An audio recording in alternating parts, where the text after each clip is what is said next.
అందరికీ నమస్తే. నా పేరు శ్రీకాంత్. ఫస్ట్ టైం మీరు మన ఛానల్ చూస్తుంటే సబ్స్క్రైబ్ చేస్తారని మనస్ఫూర్తిగా కోరుకుంటున్నా. ఎందుకంటే మీరు ఇచ్చేటువంటి ఈ సబ్స్క్రిప్షన్ ద్వారా మాకు కొద్దిపాటి ప్రోత్సాహాన్ని అందించిన వాళ్ళు అవుతారు. సో దయచేసి సబ్స్క్రైబ్ చేస్తారని కోరుకుంటున్నా. ఇక విషయంలోకి వెళ్దాం. మీరు గతంలో 2024లో వైసీపీ ఘోర ఓటమికి అనేకమైనటువంటి కారణాలు చెప్పారు.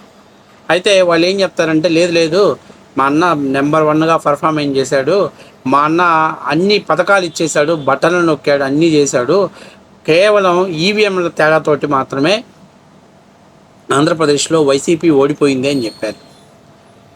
లేదురా బాబు, ఇదిగో ఈ కారణాలు ఉన్నాయి, ప్రజలు ఈ కారణాలతో మిమ్మల్ని తిరస్కరించారని చెప్తే మేము ఒప్పుకోం, కేవలం ఈవీఎంల ఎఫెక్టే అని చెప్పేసి వీళ్ళు జాలరన్నట్టు ఎవరో పథకాల ప్రభాకర్ లాంటి ఒకరిని తీసుకొచ్చేసి ఈ సొల్లు మాటలన్నీ చెప్పించారు. ఎందుకని?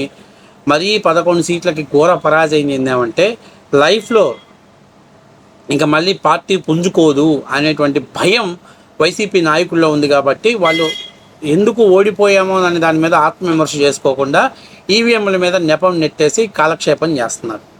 అయితే నిన్న డిఎంకే పార్టీ ఓటమి పాలైన తర్వాత వైఎస్ఆర్సీపీ పార్టీకి అత్యంత సన్నిహితంగా ఉన్నటువంటి, అంటే వాళ్ళ పేమెంట్తో పనిచేస్తున్నటువంటి జర్నలిస్ట్ సాయి నిన్న ఒక వీడియో చేశాడు. ఏంటి ఆ వీడియో అంటే, వైఎస్ఆర్సీపీ పార్టీ అలాగే డిఎంకే పార్టీ రెండూ ఓడిపోవటానికి కారణం వాళ్ళ యొక్క నోటి దూల.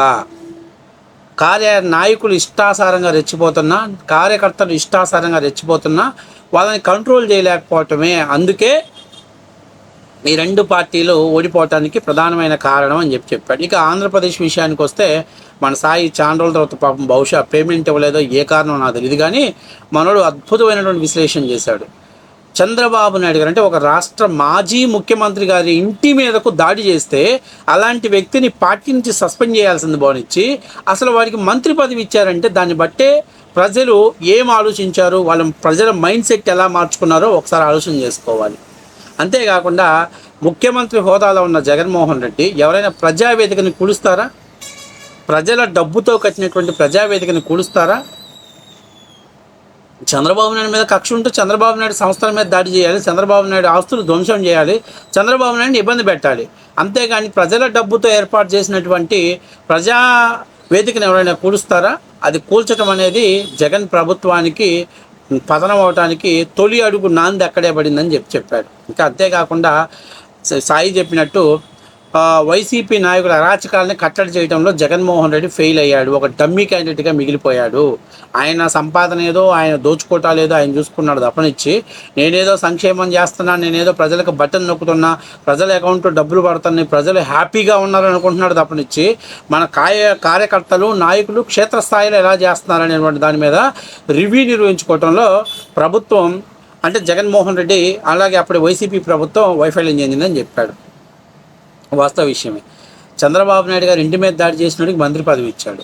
అట్లాగే తెలుగుదేశం పార్టీ కేంద్ర కార్యాలయం మీద దాడి చేస్తే వాడికి రాష్ట్ర వైఎస్ఆర్సీపీ యువజన విభాగానికి విద్యార్థి విభాగానికి అధ్యక్షుడు చేశాడు. వాడికి 35 నుంచి 40 సంవత్సరాలు అంటే పైన బొచ్చంతా పోయింది, వాడి బట్ట బుర్ర, వాడిని విద్యార్థి సంఘానికి అధ్యక్షుడు చేశాడు. అంటే జగన్మోహన్ రెడ్డి ప్రత్యక్షంగా పరోక్షంగా ప్రజలకు ఏం మెసేజ్ ఇచ్చాడు? మమ్మల్ని ఎవరైనా ప్రశ్నిస్తే మేము వాళ్ళ మీద దాడి చేస్తాం, ఎవరైతే మా కార్యకర్తలు కానీ నాయకులు కానీ ఆ దాడిలో పాల్గొంటారో వాళ్ళకి మేము ప్రోత్సాహాలు అందిస్తామని చెప్పటం అనేది జగన్మోహన్ రెడ్డి యొక్క ఆలోచన ప్రజల్లోకి వెళ్ళింది. ఎవరైనా ఒక ప్రత్యర్థి పార్టీ కేంద్ర కార్యాలయం మీద దాడి చేస్తారండి? ఎవరైనా దాడి చేస్తాడా? అలాగే మా రాష్ట్ర మాజీ ముఖ్యమంత్రి, అట్లాగే అనుభవం కలిగినటువంటి వ్యక్తి, నీ తండ్రి వయసు ఉన్నటువంటి వ్యక్తి ఇంటి మీదకి ఎవరైనా దాడి చేయడానికి పంపిస్తే కనీసం కట్టడి చేసావా? ఇక చిత్తక పార్టీ కార్యాలయం మీద దాడి గురించి నేను మాట్లాడట్లా. గన్నవరంలో తెలుగుదేశం పార్టీ కార్యాలయం, అలాగే గుడివాళ్ళ తెలుగుదేశం పార్టీ కార్యాలయం, వీటి మీద దాడి చేసిన వాటి గురించి నేను మాట్లాడట్లా. ఎందుకంటే అక్కడ ఉన్నటువంటి భావోద్రేకాలు క్షణిక ఆవేశాలు అక్కడ జరుగుతుంటాయి. కానీ కేంద్ర కార్యాలయం మీదకే రౌడీలు పంపించామంటే అది ఎంత రౌడీ రాజకీయానికి వెళ్తుందో అనేది ఒకసారి మీరు అర్థం చేసుకోవాలి. కాబట్టి ఇవన్నీ కూడా జగన్మోహన్ రెడ్డికి అత్యధిక వైఫల్యం తీసుకురావడానికి కారణమైతే ఇక నోటి దూల. దీని గురించి ప్రత్యేకంగా చెప్పాల్సిన పనిలే. ఆర్కే రోజా ఆ మున్సిపాలిటీ నోరేసుకొని, ఆ డ్రైనేజ్ నోరేసుకొని ఎవరి మీద పడితే వాళ్ళ మీద కమాన్ రండి చూసుకుందాం, మగాళ్ళైతే నన్ను రేప్ చేయండి, లేదా మగాళ్ళైతే నన్ను ఏమైనా చెయ్యండి అని చెప్పి మాట్లాడుతున్నారు. అయితే ఆడింగి వెధవలు ఎన్ని పదాలు మాట్లాడుతున్నప్పుడు పొలిటికల్లో మనం దెబ్బతింటున్నాం.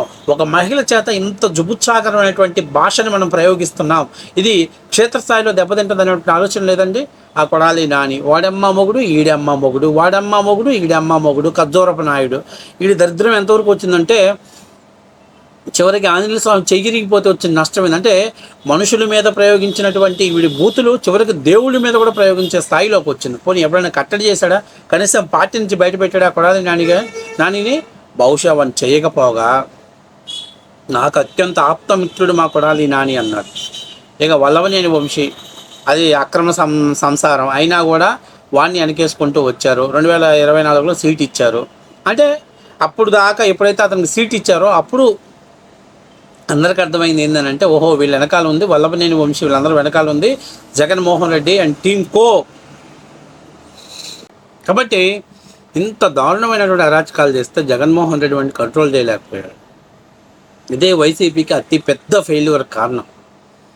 ఇక నిండు శాసనసభలో, దేవాలయం లాంటి శాసనసభలో ఆ అంబటి రాంబాబు గారు, ఆ ద్వారపూడి చంద్రశేఖర్ రెడ్డి, అట్లాగే ఆ వల్లభనేని వంశీ, కొడాలి నాని ఇలాంటి లోఫర్లు అంతా కూడా ఒక మాజీ ముఖ్యమంత్రి గారి కూతుర్ని, ఒక మాజీ ముఖ్యమంత్రి గారి భార్యని అత్యంత దారుణమైనటువంటి క్యారెక్టర్ అసెస్ చేస్తుంటే అక్కడే కూర్చొని వెకిలి నవ్వులు నవ్వుతున్నావు తప్ప నుంచి కనీసం ఒకవేళ నువ్వు సభలో లేను అని మనం చెప్తున్నావు, ఒకవేళ అదే నిజమైతే అట్లీస్ట్ కనీసం ఎవరెవరు మాట్లాడే వాళ్ళందరి మీద సస్పెన్షన్ తీసుకోవడానికి వాళ్ళని తీయడానికి ఏమైనా సంబంధం ఉందా?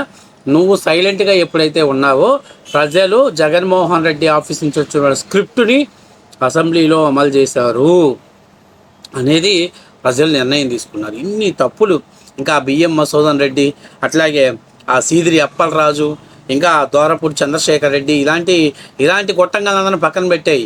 లేకపోతే ఆ నారాయణ స్వామి, డిప్యూటీ సీఎం నారాయణ స్వామి లాంటి వాళ్ళని పక్కన పెట్టాయి.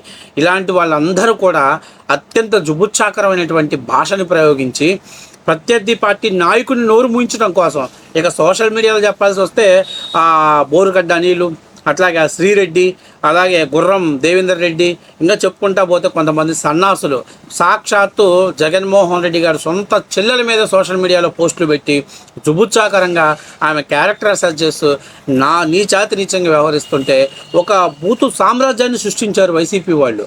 అదే వైసీపీ పతనానికి, అదే వైసీపీ నాశనం అవడానికి కారణమైంది. ఇది వాస్తవ విషయం. ఈ ఈవీఎంలు, తోటకూర ఇవన్నీ చేతగాక ఎట్లాగో తప్పించుకోవడం కోసం మాట్లాడే సొల్లు మాటలు కానీ వాస్తవ విషయం కేవలం వాళ్ళ నోటి దోల, వాళ్ళ చేతులు జల వల్లే వైఎస్ఆర్సీపీ పార్టీ పతనమైందని చెప్పి సాయి కుండ బదలు కొట్టినట్టు చెప్పేశాడు. సో నేను కూడా అదే చెప్తున్నా, మేము కూడా అదే చెప్తున్నాం మొన్నటాంచి. కాకపోతే వీళ్ళకి తోలు మందం, మేము చెప్తే మీరు పార్టీ లైన్లో ఉండి మాట్లాడుతున్నారంటారు. ఇవాళ ఆ పార్టీలో పేమెంట్ తీసుకునేవాడే డిఎంకే పార్టీ ఓటమితోటి మన పార్టీ ఓటమిని కూడా పోసగుచ్చినట్టు చెప్పాడు. ఇప్పటికైనా సిగ్గు తెచ్చుకొని ఆత్మవిమర్శ చేసుకొని పార్టీని కంట్రోల్లో పెట్టుకొని పార్టీలో నాయకులు, ముఖ్యంగా ఆ రోజాని దిప్పు, రాష్ట్రం అంతా దిప్పు. 2029లో రోజా రాష్ట్రం అంతా దిప్పు. రోజా చేత ప్రెస్ మీట్ పెట్టి జగనన్న మళ్ళీ ముఖ్యమంత్రి అవుతాడని చెప్పొచ్చు చాలు. 2029లో తెలుగుదేశం కూటమి నాయకులు తడిగొట్టేసుకుని ఇంట్లో పడుకున్నా కూడా అదృష్ట దేవతల వైపు దూకేటువంటి ప్రమాదం ఉంది. సో కాబట్టి జగన్మోహన్ రెడ్డికి నేను చెప్పేది ఏంటంటే ముందు పార్టీ మీద రివ్యూ నిర్వహించుకోండి, పార్టీ మీద సమావేశాలు నిర్వహించుకోండి. మీరు ఏకపక్షంగా నిర్ణయాలు తీసుకోకండి. మీకు ఒక కమిటీని ఏర్పాటు చేసుకోండి. ఆ కమిటీ సూచన సలహాలు అక్కడ ప్రవేశపెట్టండి.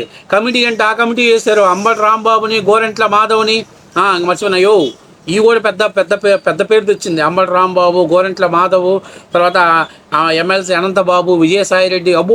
ఈ దరిద్రాలన్నీ చెప్తే శతకోటి దరిద్రాలు ఉన్నాయి మీకు. కాబట్టి ఆ కమిటీ వేశారు. నాయన బ్యాట్స్మ్యాన్ కమిటీ అని చెప్పి అదేసారు. అది కాదు కమిటీ అంటే, ప్రివిలైజన్ కమిటీ ఒకటి, క్రమశిక్షణ కమిటీ ఒకటి, ఇట్లా కొన్ని కమిటీలు ఏర్పాటు చేసుకొని పార్టీ దిశ నిర్దేశాలు చేయడంతో పాటు ముందు పార్టీలో నాయకులకి ఎలా మాట్లాడాలో ట్రైనింగ్ ఇప్పించండి స్వాములారా. ముందు పార్టీ అధ్యక్షుడికి ఇప్పించండి, తర్వాత నాయకులకి ఇప్పించండి. అప్పుడు పార్టీ సర్వే అయ్యి ముందుకెళ్ళేటువంటి అవకాశం ఉంటుందని నేను ఒక చిన్న సలహా. ఎందుకంటే శత్రువు కూడా బలంగా ఉంటేనే కదా ఢీ కొడితే ఆ కిక్కు వేరేగా ఉండేది.